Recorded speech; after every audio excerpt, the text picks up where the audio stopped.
लोकसभा चुनाव से पहले भारतीय जनता पार्टी को बड़ा झटका लगा है। ये झटका कोई और नहीं बल्कि भाजपा के सांसद ने ही दिया है। इस भाजपा सांसद ने बीजेपी की दूसरी लिस्ट जारी होने से पहले ही पार्टी से इस्तीफा दे दिया है। बता दें, भारतीय जनता पार्टी ने लोकसभा के लिए 195 उम्मीदवारों की लिस्ट जारी की, जिसमें कुछ सिटिंग सांसदों के टिकट भी कटे। टिकट कटने से उन सांसदों की नाराजगी भी सामने आई। आप हिंदुस्तान की इस खबर को देख सकते हैं। हिंदुस्तान ने खबर छापते लिखा कि टिकट कटने के बाद भाजपा में बगावत की पहली आवाज, कांग्रेस ने बढ़ाया अपना हाथ। वहीं एनडीटीवी की इस खबर को आप देख सकते हैं। लोकसभा टिकट कटने से बागी हुए भाजपा सांसद राहुल कसबा चूरू में समर्थकों की भारी भीड़ जुटाकर पार्टी को दिया चैलेंज। हालांकि भारतीय जनता पार्टी की अब तक दूसरी लिस्ट नहीं सामने आई है, लेकिन माना जा रहा है कि अभी कई सिटिंग सांसदों का टिकट कट सकता है। तो ऐसे में जाहिर है कि उनकी नाराजगी बाहर निकल कर आ सकती है। लेकिन भारतीय जनता पार्टी की दूसरी सूची जारी होने से पहले ही भारतीय जनता पार्टी को बंगाल में झटका लगा। बंगाल के झारग्राम से बीजेपी सांसद कुंवर हेम्ब्राम ने आज पार्टी से इस्तीफा दे दिया है। अब उनके इस्तीफे के बाद राजनीतिक गलियारों में इस बात की अटकलें तेज हो गई हैं कि क्या वो तृणमूल कांग्रेस में शामिल होने जा रहे हैं। तृणमूल के सूत्रों के मुताबिक कुंवर हेम्ब्रम के शामिल होने को लेकर पार्टी के अंदर चर्चा हुई है। बता दें कि उनके रविवार को ब्रिगेड के मंच पर तृणमूल कांग्रेस का झंडा उठाने की संभावना है। हालांकि बीजेपी से इस्तीफा देने वाले सांसद का कहना है कि उन्होंने निजी कारणों से इस्तीफा दिया है। उन्होंने बंगाल पार्टी अध्यक्ष को पत्र लिखते हुए कहा है कि मैं आपको औपचारिक रूप से सूचित करता हूं कि मैं तुरंत खुद को पार्टी से अलग कर रहा हूं। यह निर्णय मेरे व्यक्तिगत कारणों से है, जिस पर मैंने सोच समझकर विचार किया है। हालांकि किसी पार्टी में शामिल होने को लेकर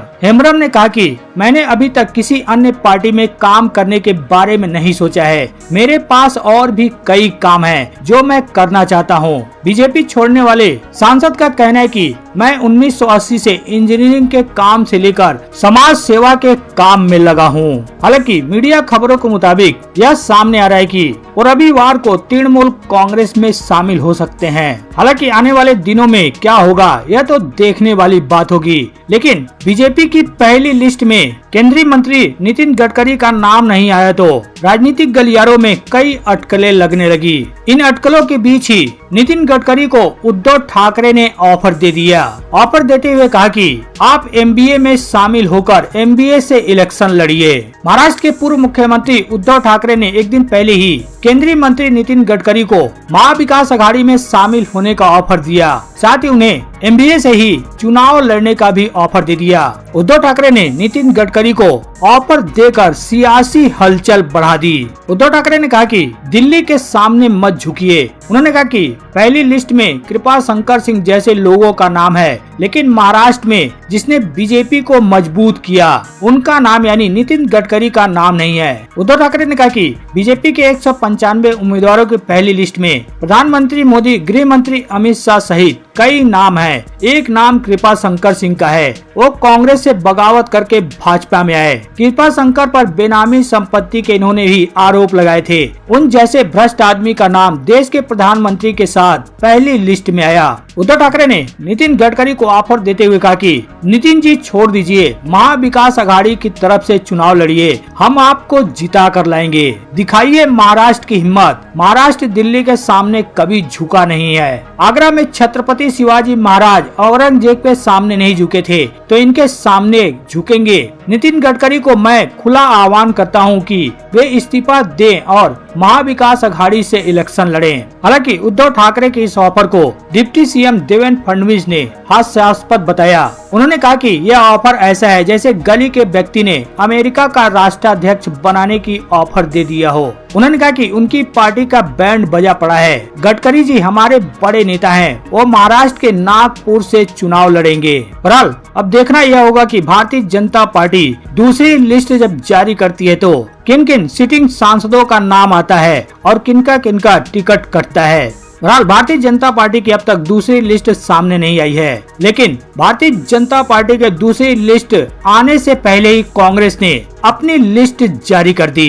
कांग्रेस ने अपने पहली लिस्ट में 39 उम्मीदवारों के नामों की घोषणा की। इस लिस्ट में राहुल गांधी के साथ साथ कई दिग्गजों का नाम शामिल है। इस लिस्ट के मुताबिक राहुल गांधी एक बार फिर से अपने पुराने लोकसभा सीट यानी वायनाड से एक बार फिर से चुनावी मैदान में होंगे। वहीं छत्तीसगढ़ के राजनांदगांव से छत्तीसगढ़ के पूर्व मुख्यमंत्री भूपेश बघेल को उम्मीदवार बनाया गया है। इन 39 उम्मीदवारों में शशि थरूर का भी नाम शामिल है। बता दें, शशि थरूर को तिरुवनंतपुरम से उम्मीदवार घोषित किया गया है। वहीं बेंगलुरु ग्रामीण से डीके शिव कुमार के भाई डीके सुरेश को भी उम्मीदवार बनाया गया है। वहीं केसी वेणुगोपाल को अलपुझा से उम्मीदवार घोषित किया गया है और ताम्रध्वज साहू को महासमुंद से उम्मीदवार घोषित किया गया है।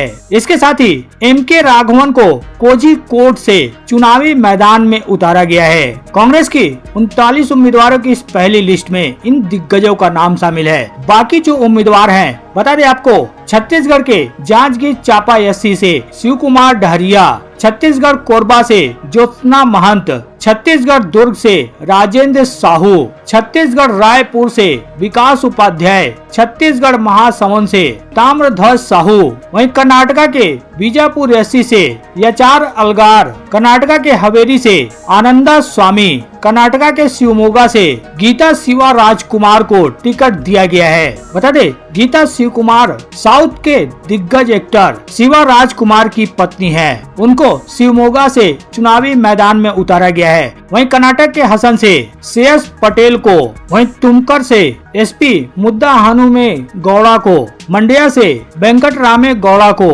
बेंगलुरु ग्रामीण से डीके शिव कुमार, कासगोड से राजमोहन उन्नीथल, कन्नूर से के सुधाकरन, बड़ाकरा से सफी परम्बिल को और वायनाड से राहुल गांधी को, कोझिकोड से एमके राघवन को, पलक्कड़ से बीके श्रीकंदन को, अलाथुरा से एमएस राम्या हरिदास को, त्रिशूर से के मुरलीधरन को, चलाकुडी से बेनी बेहनन को, एर्नाकुलम से हिबी ईडन को, इडुक्की से डीन कुरियाकोस को, पथानामथिट्टा से एंटो एंटोनी को, एंटीगल से अदूर प्रकाश को, तिरुवनंतपुरम से डॉक्टर शशि थरूर को, लक्षद्वीप एसटी से मोहम्मद हमदुल्ला शहीद को, शिलांग एसटी से बिसेंट एच पाला को, तुरा एसटी से सालेंग ए संगमा को, नागालैंड से एस जमीर को, सिक्किम से गोपाल छेत्री को, जहीराबाद से सुरेश कुमार सेठकर को, नलगौड़ा से रघुबीर कुंडरू को, महबूब नगर से चल्ला वामसी चंद रेड्डी को,